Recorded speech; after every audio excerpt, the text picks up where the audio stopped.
नमस्ते। आज के इस एक्सप्लेनर में हम एक ऐसी घटना की बात करने जा रहे हैं जिसने हम सबको अंदर तक झकझोर कर रख दिया है। दिल्ली के शाहदरा विवेक विहार इलाके में हुई वो भयानक आगजनी। आज हम सामने मौजूद रिपोर्ट्स और डेटा के जरिए बिल्कुल क्रोनोलॉजिकल तरीके से इस पूरी घटना को समझने की कोशिश करेंगे। हम देखेंगे कि कैसे एक बिल्कुल शांत सी रात अचानक एक खौफनाक हादसे में बदल गई और हमारे बचाव कर्मियों के सामने कैसी कैसी अनसुनी चुनौतियां आईं।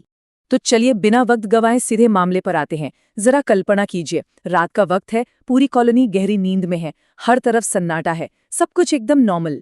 तभी एक डिलीवरी एजेंट वहां पहुंचता है और उसकी नजर एक एयर कंडीशनर की बाहरी यूनिट से निकलती हुई चिंगारियों पर पड़ती है। रिपोर्ट्स बताती हैं कि बस यही वो पहला सुराग था। यहीं से इस विशाल और विनाशकारी त्रासदी की शुरुआत हुई थी।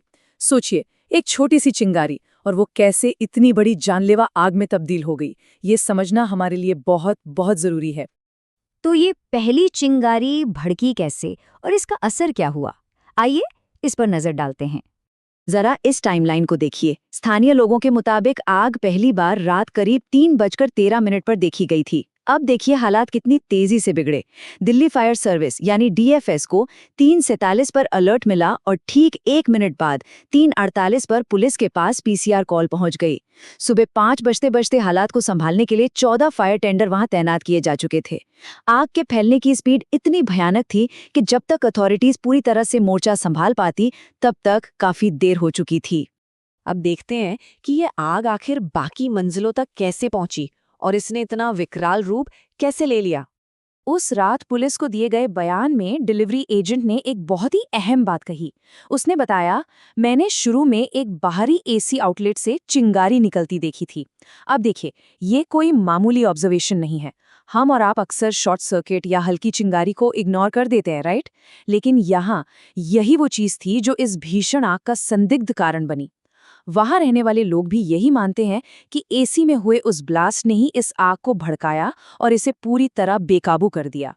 उस शुरुआती चिंगारी के बाद का मंजर कितना खौफनाक था, इसका अंदाजा वहां के एक निवासी चरणजीत सिंह जी के बयान से लगता है। उन्होंने बताया कि कैसे फायर ब्रिगेड ने बालकनियों के जरिए करीब 20 लोगों को रेस्क्यू किया। बालकनी से लटक कर अपनी जान बचाना सोचकर ही रोंगटे खड़े हो जाते हैं। लेकिन उनके बयान का आखिरी हिस्सा सबसे ज्यादा डराने वाला है। उन्होंने कहा कि शायद 1 या 2 परिवार अभी भी इमारत के अंदर फंसे हुए हैं। ये बात उस वक्त वहां मौजूद लोगों की घबराहट, उनके खौफ को बिल्कुल सीधे तौर पर हम तक पहुंचाती है। और इसके बाद शुरू हुआ एक बेहद लंबा और मुश्किल रेस्क्यू ऑपरेशन। और ये पॉइंट बहुत ही क्रूशियल है। डीसीपी राजेंद्र प्रसाद मीणा ने बताया कि इस बिल्डिंग का जो लेआउट था, बनावट थी, वही बचाव कर्मियों के लिए सबसे बड़ा सिरदर्द बन गई। सामने की तरफ वाले फ्लैट्स में फायर फाइटर्स फिर भी आसानी से पहुंच पा रहे थे, लेकिन जो फ्लैट्स पीछे की तरफ थे, वहां तक पहुंचना लगभग नामुमकिन सा हो रहा था। इस उलझे हुए लेआउट की वजह से अंदर फंसे लोगों तक पहुंचने में बहुत ज्यादा वक्त लगा और रेस्क्यू टीमों को भारी मशक्कत करनी पड़ी। इस इमरजेंसी का स्केल कितना बड़ा था, वो आप इस एक नंबर से समझ सकते हैं। 14। जी हाँ, एक रिहायशी इमारत की आग बुझाने के लिए पूरे 14 फायर टेंडर्स को वहां बुलाना पड़ा। इससे साफ पता चलता है कि आग की लपटें कितनी भयानक रही होंगी। वहां फायर सर्विस के साथ साथ डिस्ट्रिक्ट डिजास्टर मैनेजमेंट अथॉरिटी की टीमें भी पूरी तरह से राहत कार्य में जुड़ी हुई थी। और क्या आप अंदाजा लगा सकते हैं कि ये रेस्क्यू ऑपरेशन कितनी देर चला? पूरे 5 घंटे।